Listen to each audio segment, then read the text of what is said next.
Hello everyone, welcome back to the tech series channel. आज हम बात करने वाले हैं दो इम्पोर्टेंट डिवाइसेस के बारे में। वो डिवाइसेस कौन कौन से हैं? Decoders and encoders. ये दोनों डिवाइसेस डिजिटल सिस्टम का बेस हैं, स्पेशली कम्युनिकेशन सिस्टम में एंड लॉजिक सर्किट्स में। सबसे पहले कि डिकोडर्स क्या होते हैं। डिकोडर्स एक कम्बिनेशनल लॉजिक सर्किट्स होते हैं जो क्या करते हैं, बाइनरी इनपुट्स को एक यूनिक आउटपुट्स लाइन्स में कन्वर्ट करते हैं। यानी कि इनपुट्स लाइन तो हमारे पास कम होती हैं और आउटपुट्स लाइन कितनी होती हैं, ज़्यादा। ये क्या दी, इनपुट्स दी और मेरे पास आउटपुट आ गई। मतलब मैंने दो इनपुट्स दी तो मेरे पास कितनी आउटपुट्स आई, 4। इसका जनरल फॉर्मूला 2 की पावर n। मतलब n नंबर ऑफ लाइन्स दूंगी तो मेरे पास आउटपुट कितनी आएगी, 2 की पावर n। n क्या है, मेरे पास इनपुट्स हैं। अगर मेरे पास इनपुट्स 2 हैं तो आउटपुट्स कितनी आएगी मेरे पास, 4। 2 की पावर्स में 2 की पावर 2 क्या हो गई, 4। अगर मेरे पास n की वैल्यू 3 है, यानी कि मेरे पास इनपुट्स लाइन कितनी है, 3, तो मेरे पास आउटपुट्स लाइन कितनी आएंगी, 8। अगर 4 है तो कितनी आएंगी, 16। ये फॉर्मूला ऐसे काम करता है। डिकोडर्स का काम क्या है, इनपुट कम लेता है और आउटपुट हमें क्या देता है, ज़्यादा देता है। अगर हमारे पास दो इनपुट्स लाइन है तो हम बना सकते हैं 4 यूनिक आउटपुट्स लाइन्स। ये 4 यूनिक आउटपुट्स लाइन कैसे बनी हमारे पास, इस फॉर्मूले से। ऐसे हमारे पास इनपुट्स हैं और आउटपुट्स हैं, इसको बोलेंगे 2x4 डिकोडर। 2x4 क्यों बोला, 2 मेरे पास कितनी है, इनपुट्स हैं और 4 कितनी है, आउटपुट्स हैं। ट्रुथ टेबल कैसे बनाओगे 2x4 का, एक टाइम पे हमारे पास एक ही आउटपुट लाइन ऑन होगी, बाकी सारी क्या होंगी, ऑफ होंगी। देख लेते हैं एक बार इसका ट्रुथ टेबल बना के। देखो A एंड B 0 0 0 1 1 0 1 1, तो आउटपुट्स लाइन कितनी होंगी हमारे पास, 4 आउटपुट्स लाइन है, D0 D1 D2 and D3। एक टाइम पे एक ही ऑन होगी। अगर होगी मतलब D0 ऑन है, फिर D1, फिर D2 एंड फिर D3। ये हमारा बन गया ट्रूथ टेबल। अब ट्रूथ टेबल बन गया, अब इनको बुलियन एक्सप्रेशंस कैसे लिखेंगे इसके। देखो बुलियन एक्सप्रेशन कैसे लिखते हैं। 1 पे आउटपुट क्या आ रही है मेरे पास, A का कॉम्प्लीमेंट B का कॉम्प्लीमेंट। ये आउटपुट किसकी है, D0 की। D1 की क्या आएगी, A का कॉम्प्लीमेंट B। D2 की क्या आएगी, A एंड B का कॉम्प्लीमेंट एंड D3 की क्या आएगी, A and B। Digital circuit कैसे बनेगा 2x4 डिकोडर का। A एंड B मेरे पास क्या है, दो इनपुट्स लाइन है, इनको ज्वाइन कर दूंगी मैं किससे, एंड गेट से, तो मेरे पास आउटपुट क्या आ जाएगी, D0। फिर मेरे पास क्या है, देखो D1 के लिए क्या है मेरे पास, A का कॉम्प्लीमेंट एंड B। A का कॉम्प्लीमेंट यहाँ से, ये क्या है मेरे पास, A का कॉम्प्लीमेंट, और ये क्या है मेरे पास, B का कॉम्प्लीमेंट। और इन दोनों को कंबाइन करके कौन सा गेट लगा दूंगी, एंड गेट, और मेरे पास क्या आ जाएगा, D1। के बारे में बात करते हैं हम। D2 क्या है, A डॉट B का कॉम्प्लीमेंट, A एंड B का कॉम्प्लीमेंट। B का कॉम्प्लीमेंट क्या है, ये इसमें क्या लग जाएगा हमारा, एंड गेट। फिर D3 के लिए क्या होगा, A और B, A एंड B, इसमें क्या लग जाएगा हमारे पास, एंड गेट, और आउटपुट क्या आ जाएगी, D3। D0 के लिए क्या है मेरे पास, A एंड B का कॉम्प्लीमेंट। D1 के लिए क्या है, A का कॉम्प्लीमेंट एंड B। D2 के लिए क्या है, A एंड B का कॉम्प्लीमेंट एंड D3 के लिए क्या है, AB। ये क्या है मेरे पास, डिकोडर, 2x4 का डिकोडर। ये बन गया इसका logic circuit.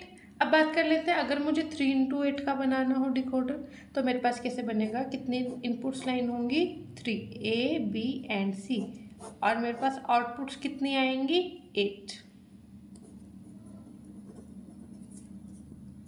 D0 D1 D2 D3 D4 so on करके D7 तक जाएंगी। ठीक है, ये किसका बनेगा, 3x8 का decoder. Same as it is उसका लॉजिक गेट। 3x8 के ट्रुथ टेबल की बात कर लेते हैं हम। A B सी।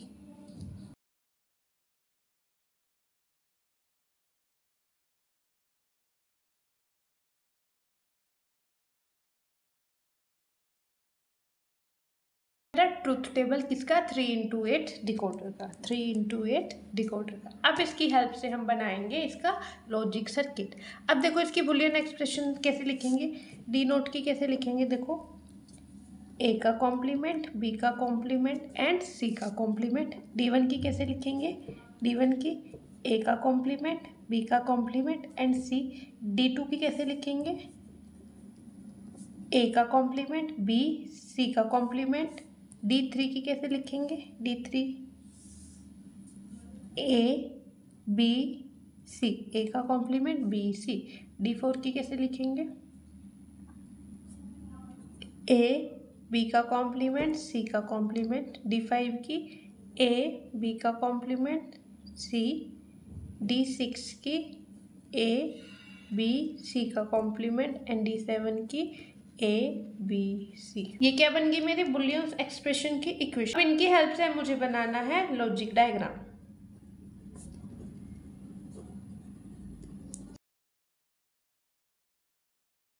देखो कैसे बनाते जाना है। डी नोट के लिए मुझे क्या चाहिए, ए का कॉम्प्लीमेंट, बी का कॉम्प्लीमेंट एंड सी का कॉम्प्लीमेंट। ए बी सी को क्या लगा दिया मैंने, नॉट गेट। नॉट गेट क्या कर देते हैं, उसका कॉम्प्लीमेंट एंड देन इन तीनों को ज्वाइन कर दिया। D1 में क्या चाहिए, देखो ए बी एंड सी। और मुझे क्या चाहिए, D1 में क्या चाहिए, ए का कॉम्प्लीमेंट, ए का कॉम्प्लीमेंट, बी का complement and C as it is. और इसमें क्या लगा दोगे आप, एंड गेट। ठीक है, ऐसे ही हम बनाते जाएंगे। देखो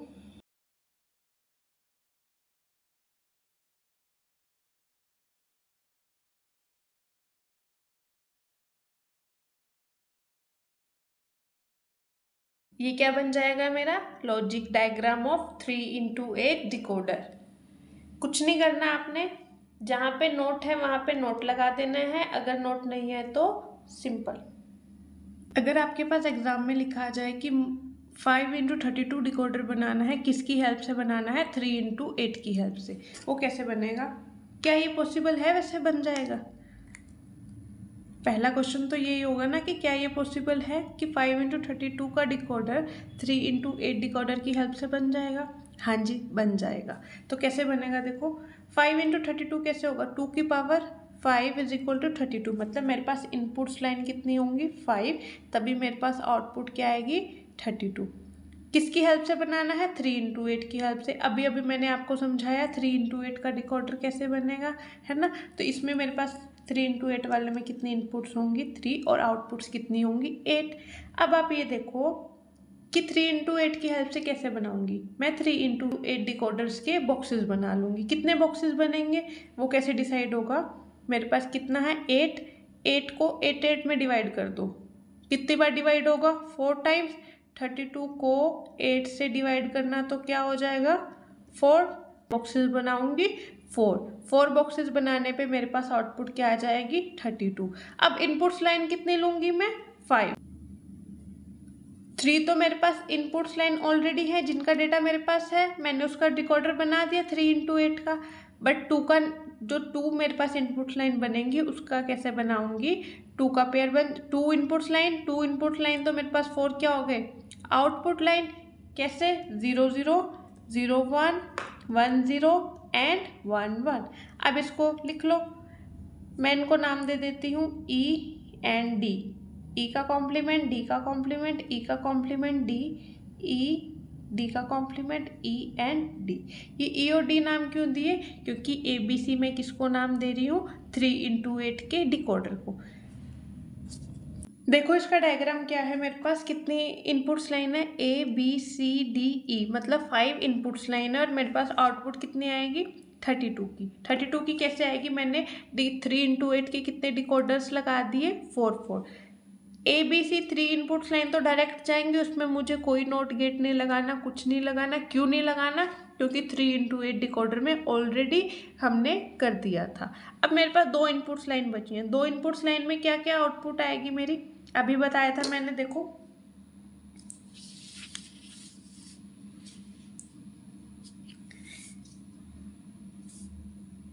क्या क्या आएगी, ई का कॉम्प्लीमेंट, डी का कॉम्प्लीमेंट, ई का कॉम्प्लीमेंट, डी का कॉम्प्लीमेंट, ई का कॉम्प्लीमेंट, फिर डी एज इट इज, फिर ई, डी का कॉम्प्लीमेंट, ई एंड डी। ये 4 क्या बन गई मेरी यूनिक आउटपुट लाइन। अब इसको वही पुट कर दो, कैसे करोगे देखो, ई एंड डी क्या है, डायरेक्ट जा रहा है, ठीक है, इसमें लगाने की ज़रूरत नहीं है। एक बार इधर देखो, एक बार ई का कॉम्प्लीमेंट कर दो, डी एज इट इज, एक बार डी का कॉम्प्लीमेंट कर दो, ई एज इट इज, और एक बार दोनों का कॉम्प्लीमेंट कर दो। एक बार क्या किया मैंने, एक बार ई एंड डी में क्या लगा दिया, नॉट गेट लगा दिया। फिर मैंने क्या किया, डी में नॉट गेट लगा दिया, ई में नहीं लगेगा। फिर मैंने क्या किया, ई में नॉट गेट लगाया, डी में नहीं लगाया, और फिर एक में क्या किया मैंने, दोनों में नहीं लगाया। यही 4 आउटपुट्स आएंगे ना मेरे पास। ये बन गया 2x4 का डिकोडर की हेल्प से हो गया। तो आपने कैसे इसका सर्किट बनाना है, ऐसे आप लॉजिक सर्किट बनाओगे अगर आपके पास 5x32 डिकोडर आया है with the help of 3x8 decoder. आप सबके मन में एक क्वेश्चन आ रहा होगा कि मैम ने 5x32 डिकोडर डायरेक्ट क्यों नहीं बनाया। वो डायरेक्ट इसलिए नहीं बनाया क्योंकि वो ज़्यादा कॉम्प्लेक्स हो जाता, इसलिए मैंने 3x32 डिकोडर की हेल्प से 5x32 डिकोडर बना दिया। 8 का डिकोडर रेडीमेड अवेलेबल था, उस 3x8 की हेल्प से मैंने 5x32 का डिकोडर बना दिया। इसने क्या किया, लार्ज डिकोडर्स को ब्रेक डाउन कर दिया। समझ आ गया आपको? ये कंसेप्ट बहुत इंपॉर्टेंट है एग्जाम्स के पॉइंट ऑफ व्यू से, इंटरव्यू के पॉइंट ऑफ व्यू से, and practicals point of view से भी, ठीक है। अब बात कर लेते हैं हम एनकोडर्स की। एनकोडर्स रिवर्स हैं डिकोडर्स का। डिकोडर्स में क्या करते थे हम, हमारे पास n नंबर ऑफ इनपुट्स होती थी और 2 की पावर n नंबर ऑफ क्या होती थी, आउटपुट्स। इसमें क्या होगा, 2 की पावर n नंबर ऑफ हमारे पास क्या होंगी, इनपुट्स लाइन होंगी, और n क्या होगा हमारे पास, आउटपुट्स लाइन होंगी। इसका ट्रुथ टेबल की बात कर लेते हैं। इनपुट्स लाइन अगर मैं ले लेती हूँ, इनपुट लाइन 3 ले लेती हूँ, 2 की पावर 3 क्या हो जाएगा, 8, मतलब 8 मेरी क्या है, इनपुट्स लाइन, और 3 क्या है मेरे पास, आउटपुट। तो मेरे पास इनपुट क्या है, D0, D1, D2, D3, D4, D5, D6 and D7। Output क्या है मेरे पास, A, B and C। Encoder क्या करता है, एक टाइम पे एक इनपुट को एक्टिव करता है और उसको एनकोड कर देता है बाइनरी कोड में। सिंपल बात करें कि एनकोडर्स का काम क्या है, ये क्या करता है, इनपुट ज़्यादा लेता है और आउटपुट क्या देता है, हमें कम देता है। टाइम पे एक ही इनपुट ऑन होगी, D0 की, फिर D1 की, फिर D2 की, D3 की, D4 की, D5 की, D6 की एंड D7 की, और ये क्या है मेरे पास, आउटपुट्स। इसको आप लिख सकते हैं 0 0 0 0 0 1 0 1 0 0 1 1 1 1 0, ऐसे आप इसको बना सकते हो। इनकी इक्वेशन की ए के कॉरस्पॉन्डिंग 1 कौन कौन से प्लेस पे आ रहा है, 1 2 3 4, कौन कौन से प्लेस पे आ रहा है, D4 पे, D5 पे, D6 पे एंड D7 पे। तो ए के लिए इक्वेशन क्या बन गई, D4 plus D5 plus D6 and D7। और बी के लिए कॉरस्पॉन्डिंग D2 पे आ रहा है, D3 पे आ रहा है, D6 पे आ रहा है और D7 पे आ रहा है। और सी के कॉरस्पॉन्डिंग क्या बन जाएगी, D1 then D3 then D5 and D7। तो हमारे पास क्या बन गई, 3 इक्वेशंस बन गई। और इसकी हेल्प से आपको बनाना है लॉजिक सर्किट। हेल्प से हम बना लेते हैं लॉजिक डायग्राम। देखो क्या बनाना है, हमें क्या चाहिए, ए के लिए हमें कौन कौन सी इनपुट चाहिए, D4 D5 D6 D7। पहले हमने क्या किया, D1 D2 D3 D4 D5 D6 and D7 की लाइंस बना ली। तो हमने क्या किया, देखो D4 के लिए D4 then D5 then D6 and then D7 में कौन सा ऑपरेशन लगा दिया, और ऑपरेशन। सेम मैथ हमने बी वाली में करना है और सी वाली में करना है। तीनों और गेट्स लगा के हमारे पास क्या बन गया, ये हमारा logic circuit. Take the screenshot of this logic circuits. बात करें रियल वर्ल्ड एग्जांपल की एनकोडर की, तो आपका हो जाएगा कीबोर्ड। जब आप की प्रेस करते हो, लाइक क्या लिखते हो, ए करते हो या बी करते हो या सी करते हो, बट कंप्यूटर को तो कौन सी लैंग्वेज समझ आती है, 0 या 1। तो कंप्यूटर क्या करता है, ए बी सी को क्या कर देता है, एनकोड कर देता है बाइनरी कोड में। रिमोट कंट्रोल, जब आप बटन प्रेस करते हो तो रिमोट एक कोड एनकोड करता है, और वो एनकोड किया हुआ कोड कौन समझता है? टीवी समझता है। तभी आपके चैनल्स चेंज हो सकते हैं, वॉल्यूम अप हो सकती है, डाउन हो सकती है, उसकी फंक्शनैलिटी में काम आता है हमारा encoders. Thank you everyone, do not forget to subscribe my YouTube channel for more such videos. मिलते हैं अगली वीडियो में एक और इंटरेस्टिंग कंसेप्ट के साथ।